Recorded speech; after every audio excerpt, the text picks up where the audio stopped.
200 वर्ष अगाडि एउटा सन्धिले हाम्रो सीमा कोर्यो काली नदीबाट। तर आज त्यही नदीको उद्गम स्थल कहाँ हो भन्ने प्रश्नले दुई छिमेकी देशलाई एकअर्का सामु उभ्याएको छ। यो प्रश्न इतिहासको मात्र होइन, यथार्थको, भावनाको र दुई देशको मित्रतासँग जोडिएको गम्भीर सवाल पनि हो। नेपाल र भारत बीचको यो सीमा विवादले दशकौंदेखि राजनीतिक, कूटनीतिक र भावनात्मक तरङ्गहरू पैदा गर्दै आएको छ। यो विषयले दुवै देशका जनताको राष्ट्रियता, सुरक्षा चासो र आर्थिक हितहरूलाई जोड्दछ।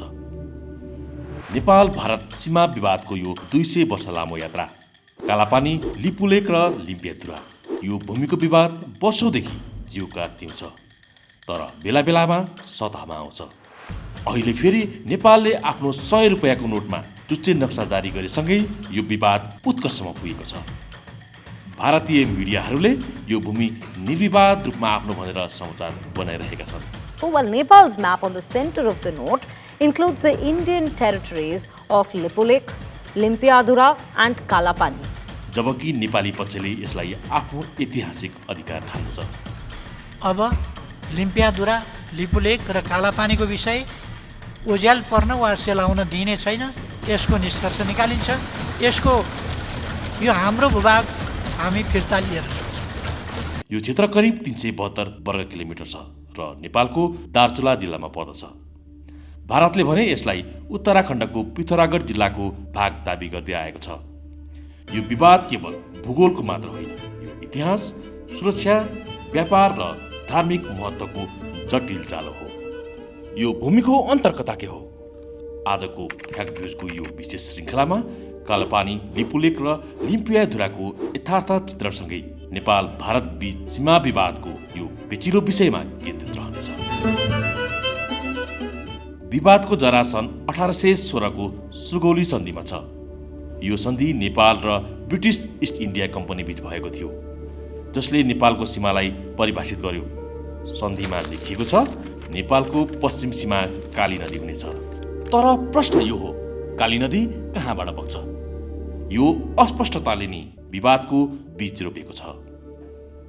नेपालको दाबी छ काली नदी लिम्पियाधुराबाट सुरु हुन्छ, जसले कालापानी, लिपुलेक र लिम्पियाधुरा कुल 372 वर्ग किलोमिटर नेपालमा पर्दछन्।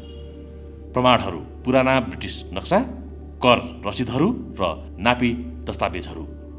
सन्धिपछि प्रकाशित नक्साहरूमा लिम्पियाधुरालाई काली नदीको उद्गम देखाइएको छ। नेपालले यो क्षेत्रलाई आफ्नो दार्चुला जिल्लाको भाग ठान्छ र यसलाई ऐतिहासिक रूपमा नियन्त्रण गरेको दाबी गर्दछ। भारतको पनि आफ्नै तर्क छ। भारतको दाबी छ नदी कालापानी पूर्वबाट सुरु हुन्छ, जसले यो क्षेत्र भारतमा पर्छ। भारतले आफ्नो प्रमाणस्वरूप पछिल्ला प्रशासनिक नक्सा र चीनसँगको सुरक्षा आवश्यकता, भारतले यो क्षेत्रलाई उत्तराखण्डमा समावेश गरेको छ र यसलाई रणनीतिक रूपमा महत्त्वपूर्ण ठान्दछ। तर काली नदीको उद्गम स्थल बारेको अस्पष्टताले दुवै पक्षलाई आफ्नो दाबीका लागि आधार दिएको छ। इतिहासकारहरूका अनुसार सन्धिपछि ब्रिटिस नक्साहरूमा पनि लिम्पियाधुरालाई उद्गम देखाइएको थियो, तर पछि भारतले यसलाई परिवर्तन गरेको दाबी नेपाली पक्षबाट हुँदै आएको छ। यो विवादले दुवै देशका जनतामा भावनात्मक प्रभाव पार्दछ, किनकि यो राष्ट्रिय अखण्डतासँग जोडिएको छ। यो विवाद क्रमिक रूपमा बढेको छ, जसमा युद्ध, सम्झौता र राजनीतिक निर्णयहरू समावेश छन्। यहाँ मुख्य घटनाहरूको विस्तृत समयरेखा छ।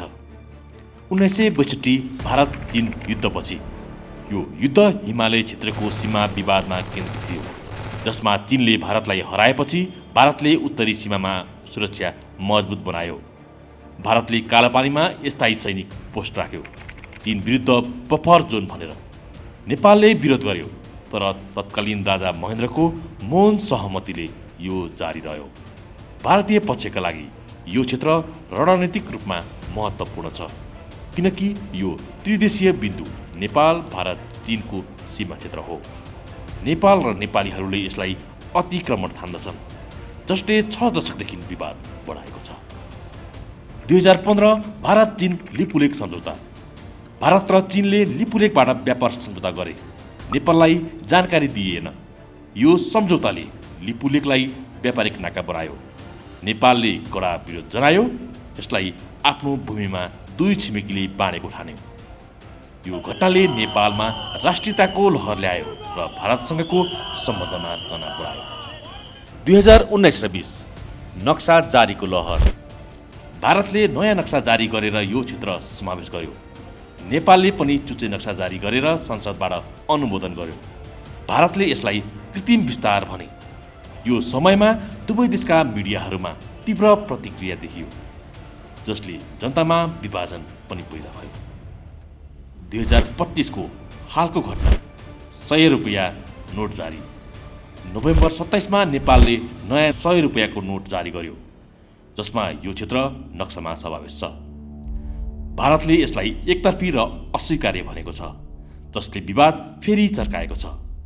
यो नोटमा पुरानो गभर्नरको हस्ताक्षर र 2081 बीएस को मिति छ, तर यसले पुरानो विवादलाई नयाँ जीवन दिएको छ। यो केवल भूगोल होइन, नेपालको सार्वभौमसत्ता, भारतको सुरक्षा चासो र चीनको व्यापारिक महत्वाकांक्षाको सङ्गम हो। भारतका लागि रणनीतिक जीवनरेखा। हिमालयको यो उचाइ उत्तरी सुरक्षाको की स्टोन हो। 1962 युद्धपछि यहाँ सैनिक उपस्थिति बलियो बनाइयो। लिपुलेक पास नियन्त्रण भनेको तिब्बतको ताप्लाकोटसम्मको छोटो पहुँच र कैलाश मानसरोवरको धार्मिक मार्ग हो। यो पास बन्द भए उत्तराखण्ड, उत्तर प्रदेशको रक्षा प्रभावित हुन्छ। भारतीय मिडिया र राजनीतिज्ञहरूले यसलाई अविभाज्य भाग ठान्दछन्। नेपालका लागि अखण्डताको जिउँदो घाउ। नेपालको नक्सामा यो क्षेत्र दार्चुला जिल्लामा पर्दछ। 2077 मा नेपालको संसदबाट यो नक्सा पारित भएपछि नेपाली जनताको मन जित्यो, तर भारतले मान्यता दिएन। सुगौली सन्धि अनुसार महाकालीको उद्गम लिम्पुयाधुरा हो भन्ने दस्तावेजी प्रमाण छ। नेपालीहरूका लागि यो राष्ट्रिय स्वाभिमानको परीक्षा हो। नेपाली मिडिया र जनताले यसलाई ऐतिहासिक न्याय ठान्दछन्। चीनका लागि व्यापार र प्रभावको छोटो बाटो। लिपुलेक तिब्बतको पुराङ बजारसम्मको सस्तो मार्ग हो। 2015 को भारत चीन सम्झौताले यो नाका बनायो। नेपाललाई जानकारी भएन। अहिले चीन मौन छ, किनकि उसको स्वार्थ पूरा भइरहेको छ। हरेक वर्ष हजारौं भारतीय तीर्थयात्री लिपुलेक हुँदै कैलाश मानसरोवर पुग्छन्। भारतले यो मार्गलाई सुरक्षित बनाउन लगानी गरेको छ। नेपाल भन्छ हाम्रो भूमिको प्रयोग अन्याय हो। यो मार्ग धार्मिक मात्र होइन, पर्यटन र आर्थिक रूपमा पनि महत्त्वपूर्ण छ। तर विवादले यसलाई राजनीतिक बनाएको छ, जसले दुवै देशको जनताबीच दूरी बढाउन सक्छ। नेपाल एक्लैले भारतलाई यो क्षेत्र खाली गर भन्ने अवस्था छैन। चीनले पनि साथ दिने सम्भावना कम छ। तर अडान छाड्नु सुगौली सन्धिपछिको ठूलो आत्मसमर्पण हुनेछ।